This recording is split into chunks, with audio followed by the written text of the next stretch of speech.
Students, we have already discussed use of V1 and use of V2 in previous video. But today we are going to discuss about use of V3. Uses of third form of the verb. Rule number first. In present perfect and past perfect after has, have and had. Present perfect और past perfect में has, have और had के बाद हम V3 form का प्रयोग करते हैं। पहले हम पढ़ेंगे uses of has, have plus V3।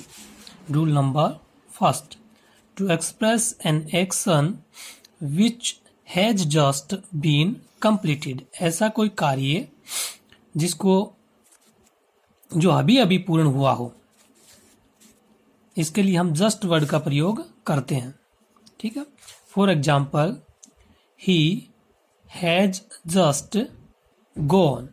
तो यहाँ पे जस्ट वर्ड आया हुआ था अभी अभी के लिए कि वो अभी अभी जा चुका है। Next example, I blank just complete my work. तो इसमें क्या हो जाएगा, उसने अभी अभी अपना कार्य पूरा किया है। तो I have just completed my work. Rule number second, when yet is given in negative sense. जब किसी वाक्य में यट नकारात्मक भाव में दिया गया है तो उस अवस्था में हम प्रेजेंट परफेक्ट टेंस का प्रयोग करते हैं। The match blank not start yet.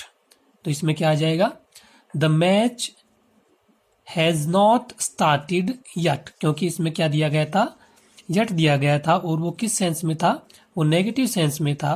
तो इस अवस्था में हम क्या करेंगे, इसमें हैज नॉट स्टार्टेड का प्रयोग करेंगे। Next example, he blank not come yet. वो अभी भी नहीं आया है। तो यहाँ पर भी अपना जो यट है वो किस में दिया गया है, नेगेटिव सेंस में दिया गया है। और रूल भी अपना यही था कि जब यट नेगेटिव सेंस में दिया गया है तो उस अवस्था में हम has, have plus V3 form का प्रयोग करते हैं। तो ये हो जाएगा he has not come yet. Rule number third, to express an action which happen at an indefinite time. ऐसा कोई कार्य जो भूतकाल में अनिश्चित समय में पूर्ण हुआ हो, यानी जिसके कार्य के पूर्ण होने का समय का नहीं पता हो, उस अवस्था में हम प्रेजेंट परफेक्ट यानी has, have plus V3 form का प्रयोग करते हैं।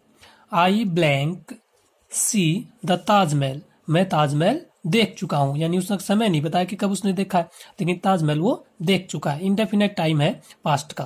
तो क्या हो जाएगा, I have seen the Taj Mahal.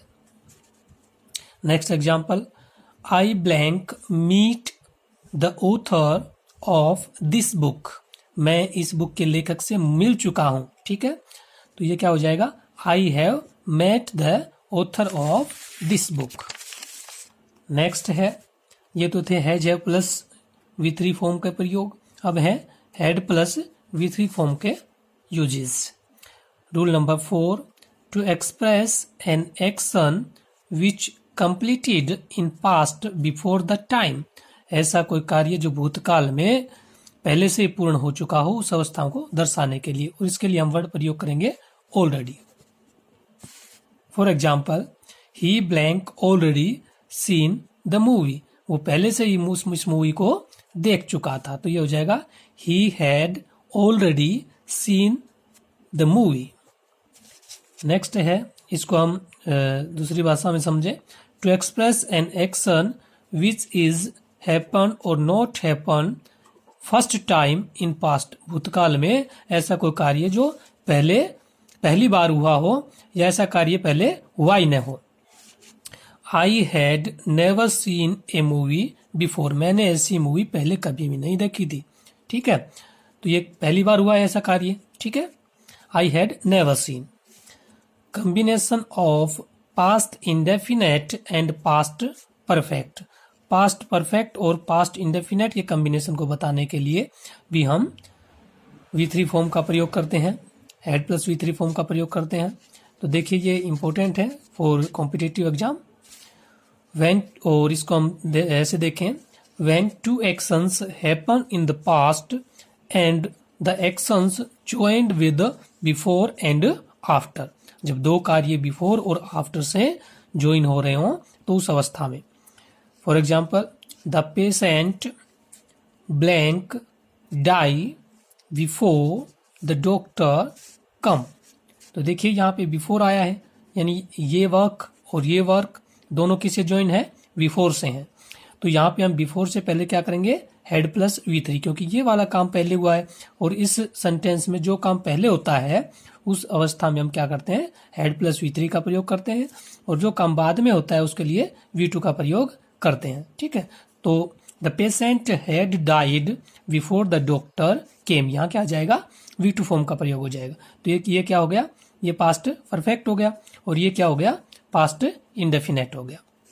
ठीक है, और अपना सिंपल सा फैक्ट भी है ये कि बिफोर से पहले क्या करेंगे, हेड प्लस V3 का फॉर्म का प्रयोग करेंगे, और बिफोर के बाद में क्या करेंगे, V2 फॉर्म का प्रयोग करेंगे। परंतु आफ्टर में क्या होता है, बिल्कुल इससे उल्टा केस है आफ्टर। देखिए, he sit down after he deliver the speech. अब आफ्टर के केस में क्या होता है, आफ्टर से पहले हम क्या करेंगे, V2 फॉर्म का प्रयोग करेंगे। ठीक है, और तो यहाँ आ जाएगा he sat down after he had delivered the speech. तो आफ्टर केस में क्या हुआ, यहाँ V2 आ गया और यहाँ क्या आ गया, हेड प्लस V3 आ गया। बिफोर में क्या था, यहाँ हेड प्लस V3 था और यहाँ क्या था, V2 था। अब लास्ट रूल पढ़ते हैं हम यूज ऑफ V3 का। ये है अपना rule, passive sentence with by, at and etcetera. ठीक है, पैसिव फॉर्म में हमने पहले प्रीवियस क्लासेस में पढ़ा है, या पीछे के क्लासों में पढ़ा है, छोटी कक्षाओं में भी पढ़ा है, 9th में पढ़ा है कि जो पैसिव जो सेंटेंस होता है किसी का भी, पैसिव फॉर्म जो होती है किसी सेंटेंस का, उसमें हमेशा हम V3 फॉर्म का प्रयोग करते हैं, जो कि जनरल रूल है पैसिव फॉर्म का, एक्टिव पैसिव का। ठीक है, तो देखिए, this book was written by Tagore, यह टैगोर के द्वारा लिखी गई थी, ये जो किताब थी।